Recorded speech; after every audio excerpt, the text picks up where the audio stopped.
Have you ever felt like there was nothing to do where you live? Not just that things are an inconvenient distance away, or that you've just grown tired of your same old hobbies, but that there is genuinely nothing to do. No stores in which to shop, no theaters at which you can watch the latest films, no restaurants in which to dine. There is simply nothing. And yet in that nothing, that loud silence, in that despair, you find joy. Because what else is there to do but try and escape, if not in a literal sense, through enjoying the little things, the insignificant things, the things that remain. What else is there to do in Babbdi?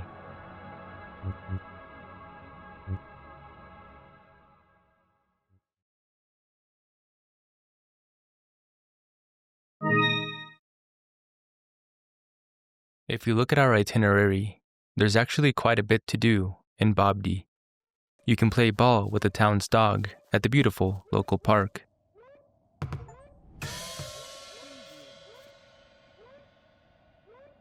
Or chat with the locals.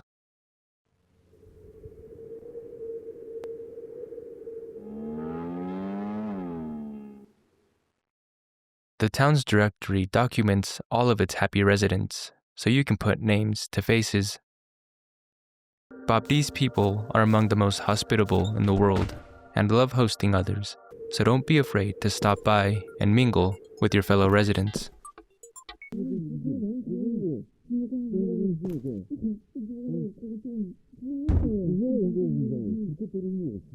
You can take a joyride along the pristine canal, or just take in the sights.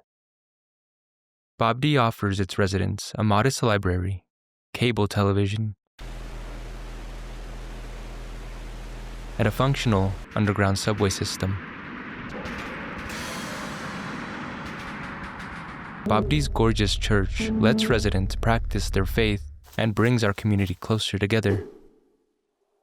If you find yourself with some downtime and want to do some community service, the restrooms could use a little spot cleaning, and I'm sure that this busy restaurant employee could also use a hand.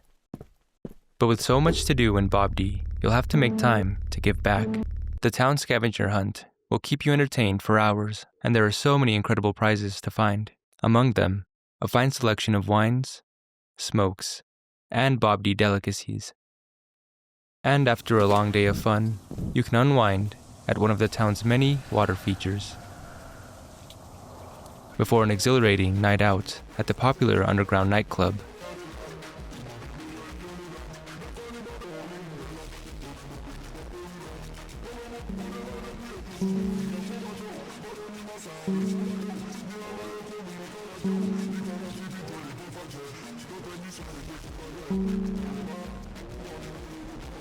There's hardly a dull moment in the town of Babbdi.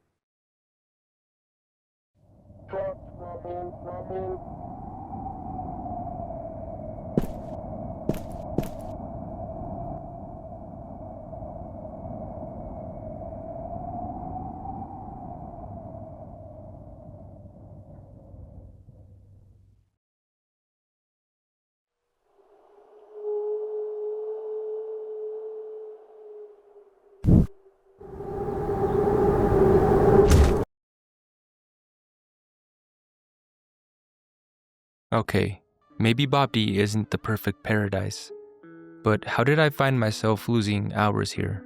The unique building layouts made for some of the most interesting platforming I've played in a while, the wacky equipment added yet another layer of entertainment, and the freedom to explore without question scratched my curious mind.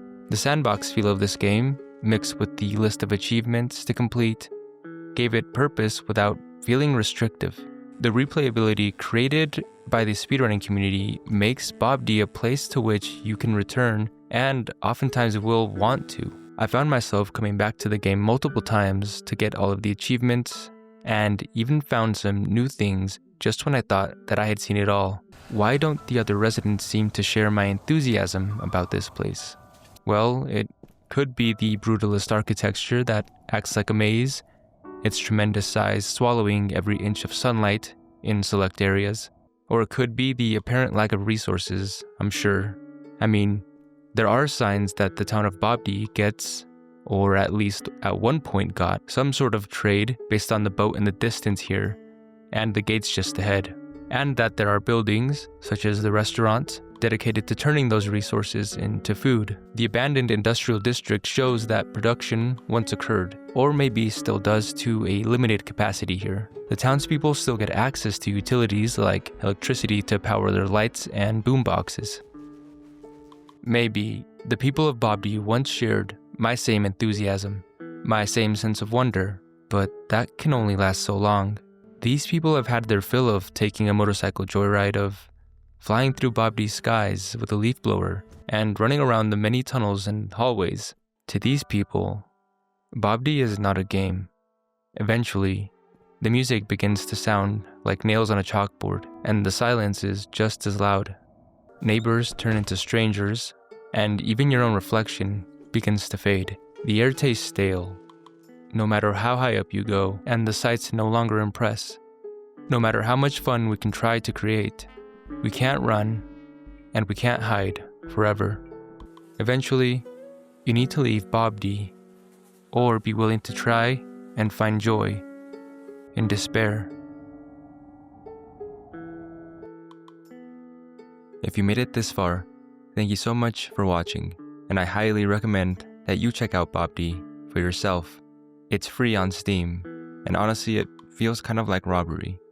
But I do appreciate that the developer was so kind as to not charge us for this beautiful yet kind of depressing at times experience. I found this game through the latest Nexpo video, and though he also prefaced by saying that this isn't horror, I agree, and it seems like the consensus among the Babbdi community is that it really isn't horror. It's more of a silly speedrunning platformer, but I think that you can find a lot of meaning in it. Anyway, that's all for this video. Thank you again, and I'll see you in the next one.